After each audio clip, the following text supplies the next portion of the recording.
What's up, everybody? So I'm starting a new series, and this is the first video. It's called the Philosophy Study Skills series. Now, my aim with this is to help a lot of students approach philosophy courses and develop the skills needed to be successful in them. I've found that in my undergraduate career, tons of students struggle, and not a lot of professors in college or teachers in high school, or grade school, middle school, tell you what skills you need to be successful in classes in general, especially in philosophy classes. So that's something I think is really lacking in the curriculum, and I want to change that right now with this series. I think it's very doable.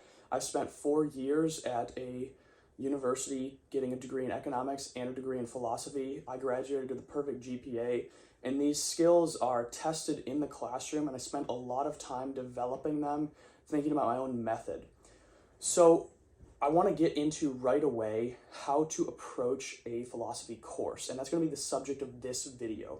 This is extremely important, and it's going to set the base or the ground layer for everything you do throughout that course. You need to walk into it right away, knowing what to do, having a plan. So what I'll do is give you 4 tips. I'll explain them and I'll do a short recap, and that's going to compose this video. So my first tip is not to be nervous. I know this sounds a little bit cliche, but let me unpack what I mean by that. It's very easy to approach a philosophy course, difficult texts, people with PhDs. You might be intimidated, you might feel scared, you might feel anxious. Trust me, don't be. When I started reading difficult texts, it was freaking hard. It was very difficult, but over time I got better. Don't expect right away to understand everything. That's what the course itself is for. Don't be nervous. Know that a lot of people are also struggling. It's going to be their first time, or it's going to be their first time interacting with this author. There are going to be a lot of other problems. So just sit down if you ever get nervous and realize that I struggled greatly. I still struggle every day. This morning I was trying to read a text and I had to take a break, come back, go on a walk. Everybody does it. And just realize that. There's no reason to be nervous. You're going to be fine as long as you put the work in, stick to your strategy, stick to your plan. So it's going to be number 1. Tip number 2, going off that a little bit, is to put in the time, and this is crucial. I can't stress this enough. When I was reading Hegel last summer, he said something in his preface to his Phenomenology of Spirit. He said that people tarry with the negative. Now, that may seem a little abstract and weird, but what he meant by that is that people sit down, philosophers, and they really engage with the thinker. They tarry, or they spend time with that thinker. That's going to be crucial to your philosophy courses. So let's give an example here. If you're reading Plato's Phaedo, one of my favorite Platonic dialogues, what you're going to have to do is put yourself in the shoes of those characters. Really sit and think about, okay, how would Plato react to this? How would he react to this? How would the other characters react in this situation? And then another great piece of advice I got is to go outside or take a break from the text wherever, go inside, go sit down somewhere else, and think about how this text applies to your life. That's going to be tarrying with the negative here. You're going to be walking in that other person's shoes, in that thinker's shoes. A great example would be Thomas Aquinas. What would you do? How would your life change if his entire approach to metaphysics and theology was correct? You can sit down and dwell on that for a few minutes. Sit down and dwell on anybody that you're reading, from Hegel to Aquinas to Kant, anybody. Plato, all these people, all these great thinkers. You're going to want to sit down and tarry with their thought. Put in that hard work to read them, sit down, tarry with them. That's going to help you become a great, great philosopher and put you absolutely leaps and bounds ahead of your classmates. So the third tip is going to be also crucial, and that is to read other people. So for instance, commentaries and secondary literature, and seek out help. So this may be controversial to some, but for me, and you can take this with a grain of salt, for me, I really, really needed to seek out secondary literature and commentaries on texts. So what I would do is I would take a text and I would read it, and then I would take a look at some commentaries on it, maybe the Stanford Encyclopedia of Philosophy, and then I would go to my professor's office hours and ask for his or her interpretation. Now, what this did is it allowed me to have my own view on the text, see another person's view, and then see my professor's view. And I could contrast them. That would give me a lot to write about on exam time, and that would give me a lot to think about. So let's take another example here. In my ancient philosophy undergraduate course, we had to read Aristotle's Metaphysics book Zeta. And I absolutely had no clue what was going on. It's described in one of the secondary texts that I read as the Mount Everest of ancient philosophy. So what I did is I got Thomas Aquinas' commentary, and I went through it, and I also wrote a short commentary of my own, thinking or writing about what I thought each part of the text meant. And then when it came to going to my professor's office, I asked what he thought about it.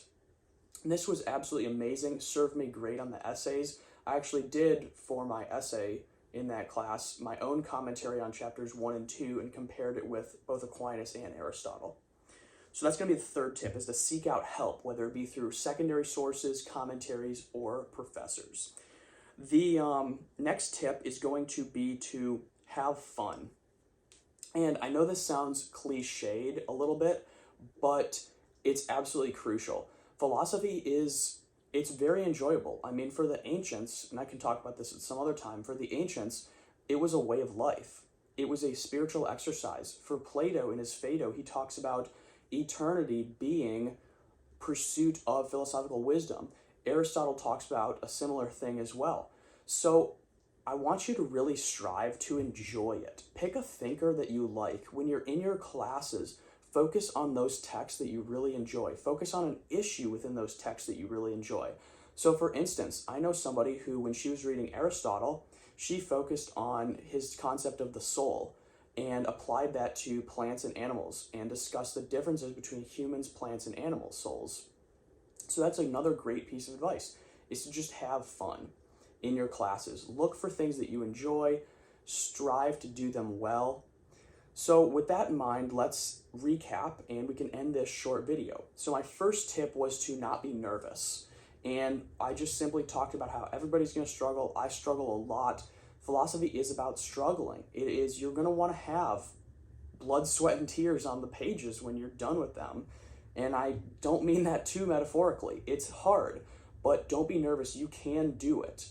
And with these tips and with going to class, doing what you're supposed to be doing, you will be successful. So my second tip was to put in the time. And I said to tarry with the negative, which is a phrase that comes from Hegel.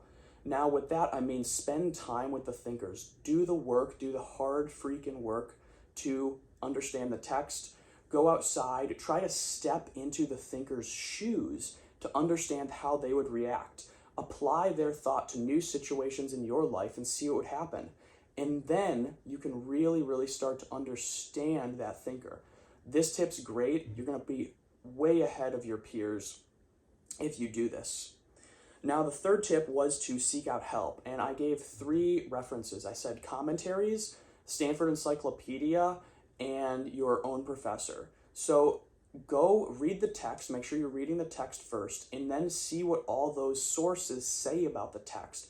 And that's going to give you information with which you can compare your own thinking to, and information that you can use when it comes to exam and paper time. So for instance, when I was reading Metaphysics book Zeta, I read Aquinas' commentary, I talked with my professor about his commentary, and then I wrote my own short commentary. And when it came to time to write the big paper on it, I was able to do an analysis comparing Aristotle's interpretation, or his own writing, to Aquinas' interpretation, and even threw in some of my own commentary on where I think some of them fell short or got it right. That's going to be a great tip for your success in your classes. And the fourth tip, a little cliche, but I want you to have fun.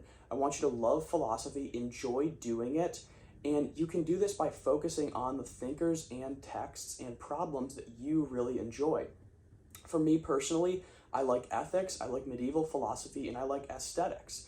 And so I focus primarily on those things. I don't deal so much with political philosophy anymore. I don't deal so much with continental thought. Even though I do still enjoy those things from time to time, I'm mainly focused on the other areas.